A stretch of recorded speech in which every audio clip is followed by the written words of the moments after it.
Shabbat, Daf Tzadetet Amoudbet, bonjour tout le monde. Nous revenons, là nous sommes revenus à Shabbat après le Mishkan. Eh bien, quatrième ligne. Ba Mine, Rav Mordechai Merava. Donc Rav Mordechai a posé la question à Rava. Amoud Birshut Arabim Gavoa Yud Verachav Arba. Alors nous avons un poteau dans le Shut Arabim qui fait 4 farim de large et 10 de haut, c'est un Shto Yachid, on est d'accord. Vizarak Venach Al Gabav, donc il a jeté un objet qui est tombé dessus. Maou qui le dit. Miamrinan, est-ce qu'on va dire Are Akira Beisour? Lui, il était dans le Shut Arabim et il a fait Akira, il a pris l'objet, il a jeté. Vanacha, Are Anacha Beisour. Et quand il a posé, c'était un Shto Yachid, donc il a fait un Issour. Il a fait Akira Anacha, un Issour, bien sûr qu'il est Chayab. Odilma, ou peut-être qu'il va débiler comme Petour Katia, puisque c'est passé par un Makom Patour. Là, c'est quoi le Makom Patour? C'est que dans le Shut Arabim, on sait très bien qu'il s'arrête à 10 Farim. À partir de 10 Farim, c'est Makom Patour, il est Patour. Donc cet objet qui a fait, donc il est monté à plus que 10, il est retombé sur le Hamoud. Alors est-ce qu'il est Chayav ou il n'est pas Chayav? Est-ce que ça compte? Alors en réalité, il n'y a pas vraiment de question, parce qu'on avait vu une Braïta qui nous avait dit que les Lévim, ils portaient le Aron HaKodesh, ils le portaient bien au-dessus de 10 Tfachim, mais ça ne s'appelle pas Mekom Petour parce qu'eux-mêmes, ils sont sur la terre. Donc, comme on apprend du Mishkan, eh bien, on est obligé de... Il n'y a pas de raison. Alors, peu importe si ça monte même à 1 kilomètre et ça redescend, il sera toujours Chayav. Eh bien, non, c'est sûr que non. Parce que Rabbi Yosef, il n'a pas demandé la question où tu as pris, tu as déposé, il lui a demandé quand tu jettes. Et pas seulement quand tu jettes, mais si de ta force. Donc tu as jeté et c'est tombé grâce à ta force, à ta lancée, c'est tombé sur le poteau. Là, il est d'accord qu'on est chayav. De toute façon, on est toujours chayav. Mais là, le cas dont il parle, c'est que lui, il a jeté plus haut, et donc sa force, elle s'est arrêtée. Et puis après, ça a recommencé à redescendre, et c'est arrivé. Alors, donc, ça vient du Makom Petour, et ça se pose sur un Reshut HaYachid. Quel est le din? Il y a de fortes raisons qu'il soit pas, il y a de fortes probabilités que ce ne soit pas tout. Amarle Madnitin. Donc Rabba, c'est pas Rabba, c'est Rabba, il a dit Madnitin. C'est notre Mishnah. D'où, on va voir plus tard, pas tellement clair dans notre Mishnah. Madnitini, c'est notre Mishnah. Atasha il est Rav Yosef, il a demandé à son Chaver Rav Yosef, le Chaver de Rabba.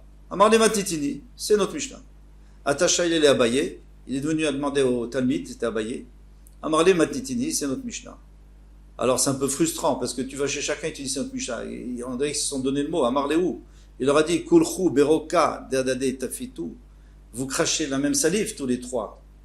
Bon, c'est une expression. Comme une autre. Vous me dites la même chose. Amarle lui a dit Vatlotis Vera, mais toi tu n'es pas d'accord avec nous. Pourquoi? Vertan, pour un temps, il a écrit dans Mishnah. Anoten men, Venoten al Gaban Chaya, avait écrit. Si tu jettes, tu mets sur un rocher, ou tu enlèves d'un rocher, tu es Chaya.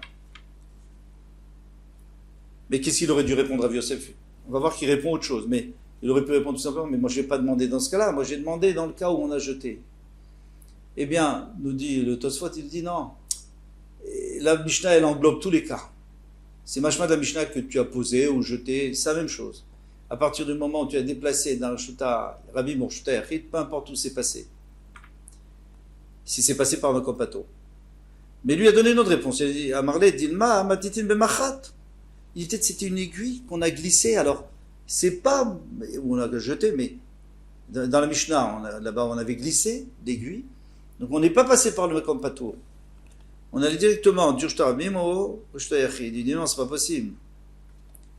Machat Nami, Efchar de l'homme, d'aller pour la poser, tu es obligé de la lever un peu. Sinon, comment tu vas la poser? Donc, pour la glisser, il faut qu'elle soit un peu plus haute. Et après, tu peux la passer. Donc, ça ne marche pas.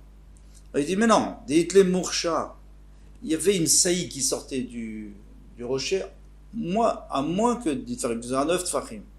Donc, moi, quand je jette l'aiguille, ou quand je pose l'aiguille, ou ce que je pose, la petite balle, eh bien, je ne passe pas du tout par le Mekom Patour. Ça reste dans le Shut Arabim.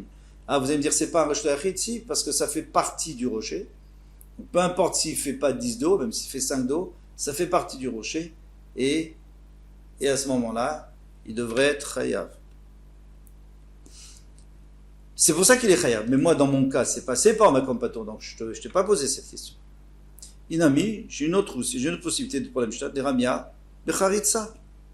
Il a mis dessus, mais il y avait un petit sillon. Il y avait une petite fente dans le rocher, donc il a fait passer dans le rocher. Dans la Mishnah, en tous les cas, là il est chayav. Mais moi, encore une fois, je parle que ça passe par un compatour, donc je n'ai pas de réponse. Amar Rav Misha, Baï Rav Yochanan, Rabbi Yochanan a demandé, Kotel Birshut Arabim Gavoy Yud. Alors il y a un mur dans le Shut Arabim qui fait 10 d'eau. Veno Achavarma, il ne fait pas cadeau. S'il faisait de large, de large, ça serait un Shtayachid, il n'y a pas de problème. C'est un vrai Shtayachid. Mais ici, ça fait que 2 ou 3 de large. Ou Moukaf les carmélites. Mais ce mur, il sert à quoi? À entourer un champ qui était carmélite, donc qui était ni Rishut Armin Rishut, et ça l'a rendu Rishut Yachid. Ça l'a rendu Rishut Yachid. Maintenant il a jeté, c'est tombé sur le mur, ça s'est posé sur le mur. Mao, quel est le dit? Est-ce qu'on va dire que puisque c'est pas large de 4, mais comme Tourou, c'est un comme pas tour. Donc, il est pas tout. Au Dilma, ou peut-être qu'il va dire ça au Rishut Yachid, puisqu'il a rendu Rishut Yachid quoi? Il a rendu tout le champ Rishut Yachid, qui émane des coulées d'Amia, des malais d'Amia. C'est comme si tout le champ était un Rishut Yachid plein, et alors le mur il fait partie du Rishut Yachid, donc il fait beaucoup plus que 4 sur 4. Amaroula, ou l'a dit, bien sûr tu es chayav. Kalvachomer, plus attention, les achirim ose mechitza. Si déjà le mur il peut rendre un Rishut Yachid, un champ, donc Kalvachomer, les Hatzmo le Kol Sheken a plus forte raison que lui aussi s'appelle Rishut Yachid, puisqu'il fait partie de ce champ. Il y a aussi une braïta qui dit exactement la même chose. Amar Rabbi Chia bar Rashi. Rabbi Chia bar Rashi a dit Amar Rav, Vechen Amar Rabbi Yitzchak, Amar Rabbi Yochanan. Donc c'est pas une braïta, c'est une memra. Kotel Birshut Arabim Gavayud Veno Rachavarba. Elle est haute de 10. Le kotel il est haut de 10 et pas large de 4. Moukaf les carmélites et c'est lui qui entoure le carmélite. Le champ versa ou Rishut Yachid, ça l'a rendu Rishut Yachid. Azorek Venachal Gabav Chayav, celui qui jette et que c'est tombé dessus, il est chayav. Pourquoi? Si déjà il rend le champ et Kalvachomer lui-même, il est Rishut Yachid. Baer Rabbi Yochanan. Rabbi Yochanan demande autre chose. Bor Tisha ve'akar bimena chulia. Très intéressant cette question. Il y a un puits qui fait 9 tvachim de profondeur. Donc il est pas Rishut Yachid. Ve'akar bimena chulia. Et alors lui, il a enlevé un téphar de profondeur, une rondelle de terre du fond. Mais je dis mal à Sarah, donc dès qu'il l'a enlevé, maintenant il y a 10. Mais c'est en même temps que ça s'est fait. Il a fait Akira de quelque chose qu'il a sorti dans le Shut Arabim, donc il devrait être Khayab, mais comme il a pris d'un puits qui était de 9, est-ce qu'il serait Khayab? Maou, quel est le din? Akira Trafetz ve'asiat mechitza ve'adadekatu. Finalement, la mechitza de 10, donc la profondeur du 7, s'est faite en même temps qu'il a déraciné la terre. Ou mechayav, il est chayav. Pourquoi? Parce qu'il a déraciné finalement, c'était un puits de 10 dès qu'il a commencé à déraciner. Au dilma, oh, lo mechayav. Ou alors tu peux dire que non, qu'il n'est pas chayav. Pourquoi? Parce qu'il aurait fallu qu'il y ait déjà 10 avant. Il faut qu'il y ait déjà 10 et après tu fais la akirat. Tu peux pas faire en même temps, les deux, ça veut rien dire. Mais Ikara, ici tu me dis que puisque c'était pas une mechitza, donc il n'y avait pas dit fachim, donc c'était pas un shtachid depuis le début, l'homme mechayev, il n'est pas mechayev, c'est plus probable de répondre comme ça. Alors, moi je te pose une autre question. Bor Yud, Venatan et Tocha Chulia. Il y a un puits qui fait 10, il n'y a pas de problème, il est shtachid, gamo. Et moi je suis en shtarabim. Et maintenant il a mis dedans de la terre, ou miata, et cette mode de terre elle s'est écrasée au fond. Et donc, maintenant il y a moins que 10 fachim. Mou, quel est le din? Anachat chafetz. Alors ici, anachat chafetz vesiluk mechitza be'adadekatu. Là, c'est pire maintenant. C'est pas comme avant. Même si avant tu me disais qu'il n'était pas d'eau, ici, peut-être qu'il serait chayav. Pourquoi? Parce que il y avait un puits qui était Rishut Yachid, et il l'a rendu, maintenant il lui a enlevé son din de Rishut Yachid, mais quand ça s'est posé, Maou, anachat chafetz vesiluk mechitza be'adadekatu, c'est arrivé en même temps. Donc ça a été posé dans un Rishut Yachid. Et après, ça a perdu son din. Olo ou pas. Olo mechayev ou il n'est pas chayav. Bon, alors Tosfot il explique pourquoi que Akira, Nacha, c'est pas la même. Il y a des exigences différentes pour Akira et Anacha. L'Agma dit Tipshot les médidés. Tu peux tout à fait répondre. Pourquoi? Tu peux répondre la Mishnah d'Etnan. Azorek, Arba Amot Bekotel, celui qui jette 4 amot dans un mur, les malamé asarat fakim, plus haut que dit fakim. Alors, moi, la personne est dans Reshut Harabim, elle a un objet, elle le jette sur le mur, c'est la fin du Reshut Harabim, ça devient khatser, une cour. Il jette sur le mur. Les malamé asarat fakim, si c'est au-dessus du dit fakim, Kezorek Ba'avir, c'est comme s'il l'a jeté en l'air, donc c'est Makom Patour, c'est un endroit Patour, c'est sûr qu'il est Patour. Les matins, mais si c'est en bas de 10, ça s'appelle un shtaravim, Kezorek Ba'aretz. Vazorek Ba'aretz, Abamot Chayav. Si on parle qu'il a jeté 4 amot, bien entendu. Parce que si c'est moins de 4 amot, 3 amot, il n'est pas Chayav dans le shtaravim. Puisque c'était dans le shtaravim, mais ça reste dans le shtaravim. Donc il a jeté pile 4 amot. Vavinan Ba, et alors on a essayé d'analyser. Ve'alonach, mais qu'est-ce que tu me dis? Ça s'est jamais posé. Même si tu as jeté à 10 ou 15 de haut, finalement ça tombe. Alors, si ça tombe dans le shtarabim, ça s'appelle que tu l'as posé dans le shtarabim. C'est sûr qu'il est chayav. Rabbi Yochanan lui-même, il a dit. Donc maintenant, on va pouvoir déduire de lui-même, puisque c'est lui qui a donné ce din, qui a expliqué la Mishnah. Et lui, il vient poser une question, mais il avait qu'à regarder dans ses paroles, il aurait trouvé. Qu'est-ce qu'il a dit Rabbi Yochanan? On a parlé d'une figue qui est grasse. Et donc, elle se colle au mur. Là où elle arrive, elle se colle. Ve'amai, akamemayet merbaamot. Alors, il y a un problème. Parce que la distance entre moi et le mur, c'est 4 amot. Maintenant, si elle va s'arrêter contre le mur, il va y avoir 10 cm, donc il n'y aura pas 4 amot. S'il n'y a pas 4 amot, il ne peut pas être chayav, alors pourquoi il serait chayav? Il a écrit qu'il est chayav. Elle n'a pas parcouru 4 amot. Elle m'a répondu, Atam lo mevatel lei. Là-bas, il n'est pas mevatel. C'est-à-dire la figue, il va la récupérer après.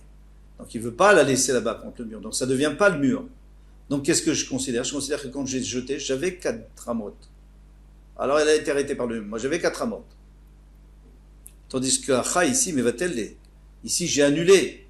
Je l'ai laissé là-bas. Je vais le laisser là-bas. Je ne vais pas aller le chercher, la botte de terre qui est au fond. Je vais la laisser là-bas. Donc ça fait partie du puits. Donc là-bas, peut-être, même si tu dis que ici, tu as parcouru tes 4 amot, là-bas, c'est pas sûr que j'ai parcouru Medit Fahim, donc que je sois Chayav. Bae Rava a demandé, Zarak Daf Venachal Gabe Etedot. Il a jeté une planche qui fait 4 sur 4 et elle s'est posée sur des piquets qui ne faisaient pas 4 sur 4 dans le Reshut Harabim. Donc maintenant, vous avez un Reshut Yachid au milieu du Reshut Harabim. Maouke le dit. Qu'est-ce que c'est sa question? Anachat Chafetz Veasiat Mechitza Be'adadade Ka'atu. Le Chafetz, la planche, elle est tombée, donc elle a créé un Reshut Yachid, et en même temps elle s'est posée. Donc on fait les deux choses en même temps. Et nous, de Rabbi Yochanan, c'est exactement la deuxième question de Rabbi Yochanan, par exemple, celui qui a jeté de la terre au fond du puits. En même temps, il a annulé le Reshut Yachid, donc il a transformé le Reshut Yachid, et en même temps il a posé. Alors si tu dis qu'il est chayav, ici c'est la même chose. Si qu'il est patour, ici c'est la même chose. Pourquoi? Parce qu'il a créé le Reshut Yachid. Et en même temps, il a posé. Alors est-ce qu'il est chayav ou il est patour? Aïnou de Rabbi Yochanan. À l'inverse bien sûr, parce que là-bas, dans le puits, il enlève. Donc il annule le Reshut. Ici, il crée un Reshut. Donc ce sera le contraire. Si ici patour, ici chayav, ici chayav patour. Alors il dit non, les Rava, la question de Rava, c'était pas dans ce cas-là. Il a jeté une planche, mais sur la planche, il y avait aussi un objet. Puisqu'ils sont arrivés en même temps, quoi? Poser et le Reshut Yachid. Ça s'appelle qu'on a fait en même temps les deux. Et on verra comme par rapport à ce que tu décideras là-bas, ici aussi tu diras la même chose. Odilma, non, peut-être ici c'est différent. C'est pas possible parce que quand tu poses, quand en vol, l'objet il peut s'élever un petit peu. Après il va se poser. Peut-être que la mechitza elle se fait. Donc quand ça tombe, l'objet bouge et il retombe. Et quand il tombe, c'est que la Mechitza elle est déjà faite. Ou plutôt le Rosh Hashanah est déjà créé. Alors, Teikou, on n'a pas de réponse. Et puisqu'on n'a pas de réponse, on va se quitter. À bientôt, Vizrat Hashem.